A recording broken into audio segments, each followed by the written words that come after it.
This is Lisa from Mobile Tech Review, and this is the Asus ROG Zephyrus G14. Yes, it is a 14-inch gaming laptop, but with looks that are not too out there gamery. This is a pretty amazing laptop. I know a lot of you were really dying for me to review this, and Asus never got us a review loaner, so I actually had to pick this one up to see for myself just how groundbreaking this AMD processor is in here. I'm going to look at it now. So the Zephyrus G14 gives me hope in tomorrow for laptops and for today actually too, which is a cool thing. You know, we've all hoped for portable gaming laptops that didn't set your legs on fire or destroy themselves and all that sort of thing. Going back to the original Razer Blade, which was a 14-inch model, which you could fry eggs on, let's face it, and it had thermal challenges and all that sort of thing because it's not easy technology there. And part of that has to do with Intel, who seems to be creeping along really slowly with their CPU iterations and having trouble getting things smaller and using less power and generating less heat, i.e. the struggle they had just to get down to 10 nanometer. Well, AMD's Ryzen 4000 series CPUs, which this has inside, are just finally, they've done it. The Zen 2 architecture, Renoir, whatever you want to call it. This is something special. Now, I've already reviewed an Ultrabook from Lenovo that has the Ultrabook version of this processor, and we're going to review the HP Envy X360 with it, and we're also going to look at the Dell G5 SE Special Edition, which has the full 45-watt H-series equivalent processor inside. But this one right here is interesting because you can get it with a Ryzen 7 or a Ryzen 9, and it's the HS variation of those. So we have the Ryzen 9, which roughly would be equivalent in their lingo to a Core i9, more like the latest generation Intel Core i7 8-core CPU, perhaps, in terms of performance. But anyway, HS means it's basically the 45-watt processor, but they dropped it down to 35 watts without really compromising performance. And for this special sauce kind of thing, Asus has an exclusive until, I think, the end of Q3. So by Christmas time, we'll see more manufacturers with this because they have to work so closely with the manufacturers to ensure the performance and all that stuff is up to snuff. So it's really pretty neat here. So this is a 14-inch gaming laptop, and it's available with a Ryzen 7 and an NVIDIA GTX 1650, or our model, which is the Ryzen 9 with a RTX 2060 Max-Q. So at the lower end of the higher tier, shall we say, for gaming laptops, there with the RTX 2060 Max-Q, but that's still powerful enough to get you high to ultra and getting at least 60 frames per second, and generally considerably more on high settings, ultra settings. You get the idea in games. So that's still pretty capable stuff, especially considering the fact that we have a 1080p display, full HD resolution. Now, there is one model that goes up to WQHD, maybe more for the content creators. At 14-inch, I think full HD is good. And it's a full HD 120 hertz display, no less, so good for gaming that. The least expensive model has a 60 hertz full HD display, by the way. So if you want 120 hertz, you're looking at, generally speaking, the Ryzen 9 configuration, but it's also going to vary by country. It's a pretty good full HD IPS display. It's what you would expect in this price range, basically. It's full sRGB color gamut. It's Pantone calibrated at the factory. They do a pretty good job. If you're looking for super high gamut and super high resolution for content creators, that's not it. Because I think they wanted to keep this in the premium category, but not the obscenely expensive category. Asus has laptops that hit $3,000 if you're looking for that sort of thing, but this isn't it. That's another appealing thing about this. It starts at $1,299 with the Ryzen 7 and the GTX 1650, and the Ryzen 9 is $1,449, but right now at Best Buy it's on sale for like $1,349, which is like a steal, and that gets you the RTX 2060 Max-Q and that 120 hertz full HD display. That's a lot of laptop for that price, especially given the fact that it's pretty premium stuff and is class leading in terms of performance. The casing on this, by the way, the lid is aluminum and the keyboard deck is magnesium alloy. I believe the bottom is magnesium alloy as well. Magnesium alloy tends to feel a little bit more plasticky, so don't be fooled by that, but it's quite light and they're trying to keep the weight down without cutting the battery capacity and other good things. So you can see the weights on screen. This thing weighs about the same as a 14-inch Ultrabook, yet it has a whole lot more power. It's a little thicker though. You can see it compared to the Lenovo ThinkPad X1 Yoga, which is their thinnest, most premium 14-inch Ultrabook. To get an idea, it's a little thicker than that, granted, but you know. You might notice the pattern on the lid. It still has the signature Asus, well, cut out along the hinge area in the back and that diagonal line that they like, but you see a whole lot of holes on there, don't you? And by the way, this is available in our white color, or they have what they call Eclipse Gray. Your choice as to which one you want and which one you can find in your country. But there's over 6,000 little CNC holes on the lid. They think it looks pretty cool, but it's also there for the $2,000 model that just got released today, and that's the NVMe, it's sort of written like anime, but it's NVMe matrix display. What that is 1,215 little mini LEDs underneath there, so you can have like animated GIFs or static JPEGs. They have a little designer app that you can use to light up the lid. Personally, I don't feel the need for that, and I believe that one comes with a QHD display, so if you're looking for the higher resolution, you might get the extra dots too. Anyway, party trick that. Beyond that, it's not overly gamery looking. That's another nice thing. The one concession to gaming that you'll notice on the keyboard, other than their usual space age looking triangular power button, which doubles as a fingerprint scanner, is the space bar that's taller on the left-hand side. That's for people who are gaming using the WASD keys, and you need to hit that space bar. It gives you more real estate to tap on. Speaking of the keyboard, it's really very good. I miss the days of keyboards that actually had travel, and given the fact that it's still fairly slim, I'm impressed that they could manage this, and great key return and feel. It reminds me of a ThinkPad keyboard. That's surprising, especially because a lot of Asus's gaming laptops, especially the thin ones, don't have such awesome feeling keyboards. Also, if you're used to the older SteelSeries keyboards that were on MSI gaming laptops, a lot like that feeling too, but a little bit more crisp, a little bit more return. Has N-key rollover and all that sort of thing. The white backlighting is not the most brilliant thing on light silver keys. Turning it on can actually reduce visibility in certain lighting situations, and it's not even at all. You might look at it and think I got a dud, but they're all like this. Why that is and why they couldn't have fixed it, I don't know. The laptop has actually been released 2 months ago now. There's time to address this. The Microsoft Precision Trackpad is wonderful. I mean, a Precision Trackpad is always a good thing, but some are better than others, and this one is one of my favorites. It's just very responsive, very accurate, and very neutral in its behavior. As you can see, the bezels around the top and the sides are quite small. You know, it looks to me like they had room for a webcam, but here's a gotcha. There is no webcam. Now, with everybody doing the work at home thing, that is a drawback. Of course, with everybody doing the work at home thing, a lot of us are discovering how crappy looking your average 720p webcam is, and you're going out and getting a USB $20 or better camera and getting better results, and that's what you would have to do here. Asus makes one that hangs on the top if you want to buy theirs, or you can get any other one you want, but it's not there. Also, that bottom bezel is pretty tall to match the footprint of the bottom of the chassis. So that's why sometimes bottom bezels are big. They couldn't shrink that bottom chassis anymore, which is understandable. You got to have room for cooling, and the AMD processor is really impressive here. I said the same thing with the Ultrabook, but this is a harder thing to do here now that you're getting into the higher wattage 35 to 45 watt processors.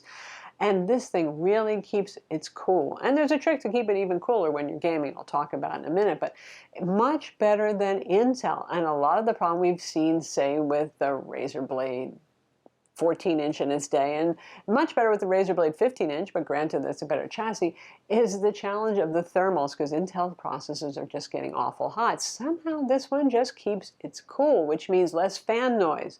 It doesn't mean cool chassis though, because it's relatively thin. The area above the keyboard, that strip above where like the volume keys are and stuff like that, that gets very hot to the touch. And if you're gaming, the bottom will get hot. So we still have a gaming laptop here in terms of chassis temperatures. If you're just using it for productivity or streaming video, no problem whatsoever. It's just when pushing it, using the CPU and the GPU heavily in gaming.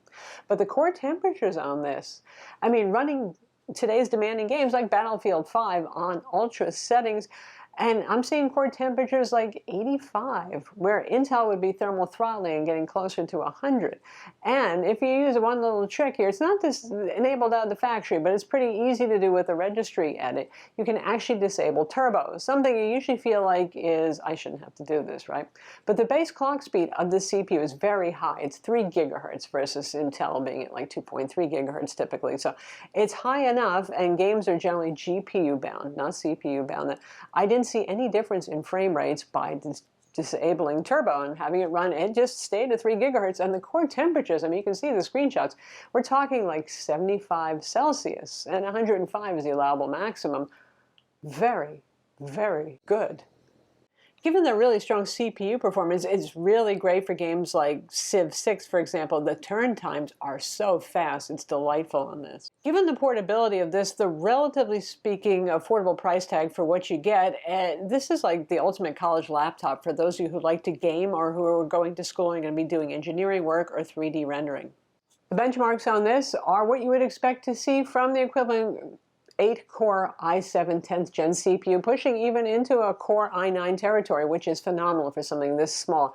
If you need something really powerful on the go that fits into a laptop bag easily like any Ultrabook would, this would be it. If you're doing video editing, if you're doing 3D rendering kind of work, if you're doing heavy-duty scientific or number crunching kind of stuff, all those sorts of use cases where you need a lot of CPU power.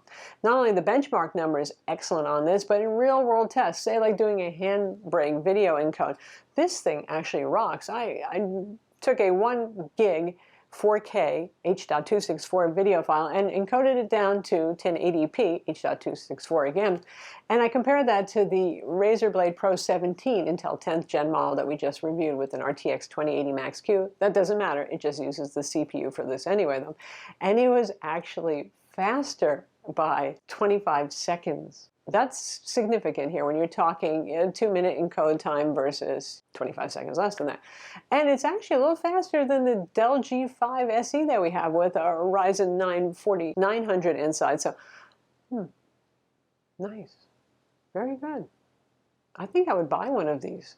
But there are still some drawbacks here for the price. You don't get Thunderbolt 3. Why? That was an Intel product. They have finally opened up that silicone, and actually I believe they're letting the USB consortium run that now. So we'll start to see more Thunderbolt 3 with AMD processors, but not there yet. So it's getting close to perfect, but not quite there. We do have USB-C ports. One supports power in if you wish to do that, though it's not going to charge at nearly the rate of the power brick that comes with it, which is 180 watts. It supports display out. And we have another USB-C for storage on the side. So you can use USB-C docks, you can't use Thunderbolt 3 docks. If you want to use an eGPU that's Thunderbolt 3 based, you can't do that here. You get 2 USB-A ports, both of them are on the right side. You have HDMI 2.0. If you need mini DisplayPort, that USB-C port can handle it. And a headphone jack as well. The speakers on this are unexpectedly good. After just reviewing the MSI GE66 Raider with a 15-inch chassis that had really tinny speakers, this one has stereo speakers that are up-firing on the edges, front edges of the keyboard deck, and woofers that fire downward. So the sound is not only loud, but it's quite full and pleasing sounding. It doesn't have that annoying tinny kind of sound. And better yet, because of the AMD CPU really managing heat so well, especially if you disable boost on it, the fans are not going to drown it out at all. The fans are pretty much close to silent for productivity work, and when you're gaming, you'll certainly hear them, but they will not fill the room with noise. It's good. This does have a fingerprint scanner embedded into the power button, which is a perfectly nice place. It's not the best, though. I did get an update, and it improved, and I had to delete my fingerprints, actually, in the process because it wasn't any better at first. But it's a little bit hit or miss. I don't know what the deal is here. Today, fingerprint scanners are typically pretty good. This one isn't one of the really good ones. Will they get it better? I don't know. Maybe. There's that. So Asus Army Crate's the same software they use in all their gaming laptops. I would suggest leaving it installed. It has a variety of performance and power profiles that integrates really tightly with AMD's design spec. I didn't have any problems, by the way. I know when this first came out nearly 2 months ago, that some people had problems with the screen blacking out when just watching a video or something. It was an AMD driver issue or BIOS issue. There have been updates for that, which we have on board here. I haven't seen any problems or weirdness with this. It's been a very stable laptop. So battery life. Battery life must suck, right? Something has to be wrong. Well, you have a 76 watt-hour battery, which is very big for a 14-inch laptop. That's approaching what Razer does in the Blade 15, which is an 80 watt-hour battery. So plenty of juice right there. And when you're using it unplugged and you're not doing things like gaming, which really you better plug in if you want your maximum performance, though AMD does do a little bit better than Intel when it comes to unplugged gaming performance. But for productivity work and all that sort of thing, not hitting the GPU much. Battery life on this, well, Windows first projected 10 hours when I first started using it. I thought, yeah, right. And I've actually, at 150 nits of brightness, seen about 9 hours of use for light productivity work and streaming video. If you're doing harder stuff, if you're doing Adobe Premiere or Photoshop or that sort of thing, or doing serious coding and number crunching and compiling, of course, your run times are going to be shorter than that. Likewise, if you crank up the brightness, but that's pretty good too. So the bottom has intake over here. These are actually the vents for the subwoofer. Of course, it vents out the back and the sides as well. Taking off the bottom cover is pretty easy. You've got Phillips head screws, unscrew them, and then you take, well, the cover off. And there are internals. The 76 watt-hour battery is right here. Our woofers are facing downward. CPU and GPU fans and heat sinks, and nice four corners, not tripod. A lot of shared heat pipes here, but obviously the thermals are well under control here. We have 8 gigs of DDR4, 3200 megahertz RAM soldered on board, and we have 1 RAM slot. So a slight drawback there. So the maximum you can go to is 40 gigs. They sell it currently with 16 gigs. You have 8 gigs module, and you have 8 gigs soldered on board. If you're worried about dual channel, here's the interesting thing. Even if you put a bigger module in, say you go for a 16 or a 32 gig, the first 8 gigs will be addressed as dual channel. So the first 16 gigs of RAM that your machine's using will still behave as dual channel, but anything above that will be single channel. Got that? A little confusing? Maybe, maybe not. So performance shouldn't be that bad. Just get yourself a matching 3200 megahertz DDR4 SO-DIMM so you can keep that performance level up with the clock speeds. Our M.2 SSD is here. It's got some heat tape on top of it, obviously. This is an Intel 660p.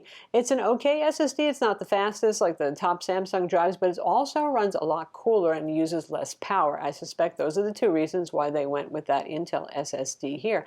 And this is a 1 terabyte. The lower end configurations have a 512 gig SSD, and this is a 1 terabyte. And since it's M.2, you can upgrade it to, well, whatever you like.